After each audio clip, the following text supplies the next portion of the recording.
Alright, so to continue where we were at, as soon as you come to the next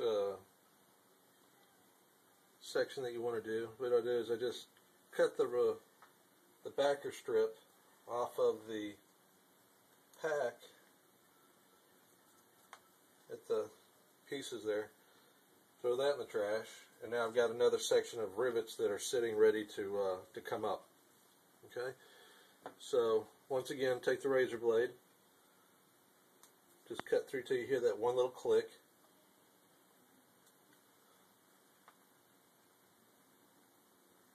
Now, when you're going through these, on occasion the laser doesn't focus correctly, and you get some rivets that aren't to standard.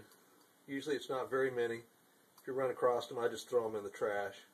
I don't try to salvage those, because you get so many rivets that trying to salvage them really isn't productive. So once again, I'm peeling off. And I can see little places where there's some rivets that are missing and some that are inferior. Like I said, that's not a problem. There's not very many of them, so just let it go. Throw that in the trash.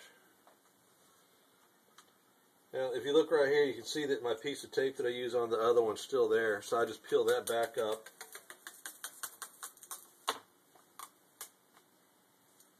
And then I'm going to turn it 180 degrees, and I'm just going to lay it right back down.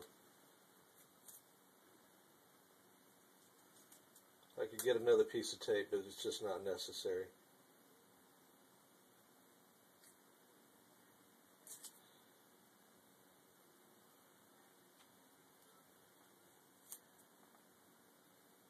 Alright, so another piece of tape's down.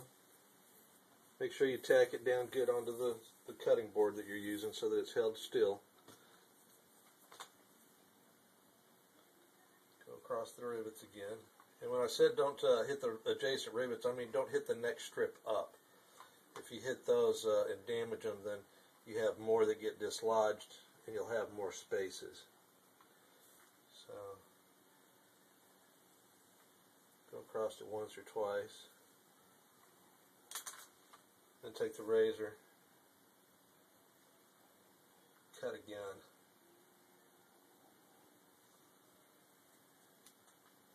What I'm doing is I'm using one hand to pull the razor down the line, and then I'm using my index finger up against the razor blade to keep it going in a straight line.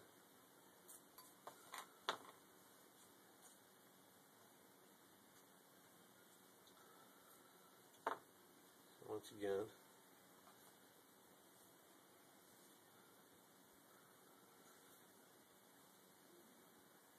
here's one I missed. And all you have to do is just touch the top of the rivet that doesn't hit, and it just sticks to the piece of clear tape and comes right up.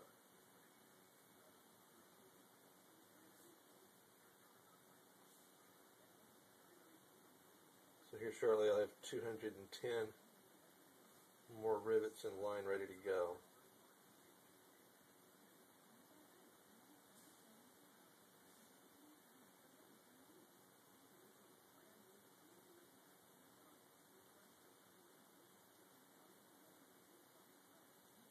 Now this one's got more of them that aren't sticking than normal.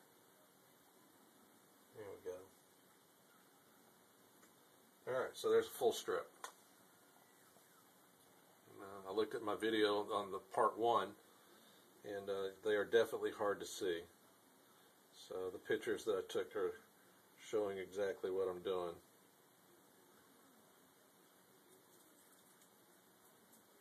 There we go.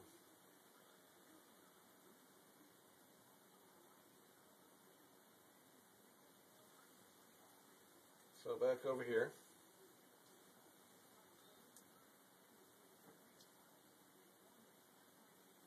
And then start laying them back down again.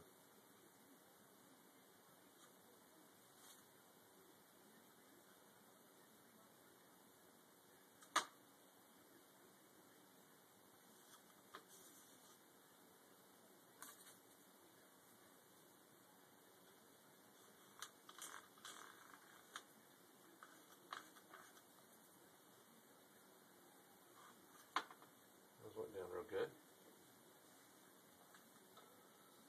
And After I get all these are the ribs that are on my flaps, and I'm running a section down each rib that's on the other side.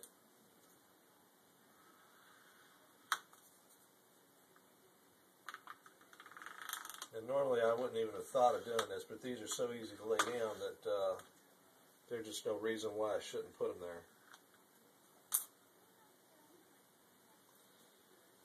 So like I said, I've got holes, and I just come in right on top of the other line.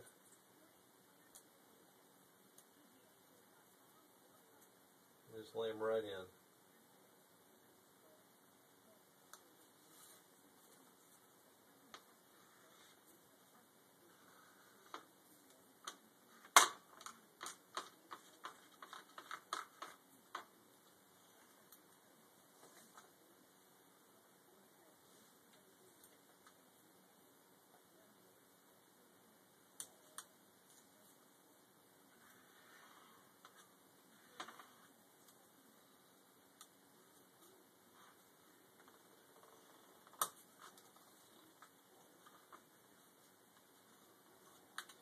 Now, as far as cleaning the surface before I started, I found that acetone works the best for me with Class Coat paint.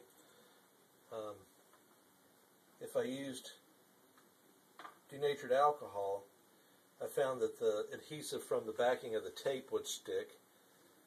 With lacquer, I found that the rivets didn't like to stick as well. And then with acetone, I found a good balance where I didn't have any issues at all.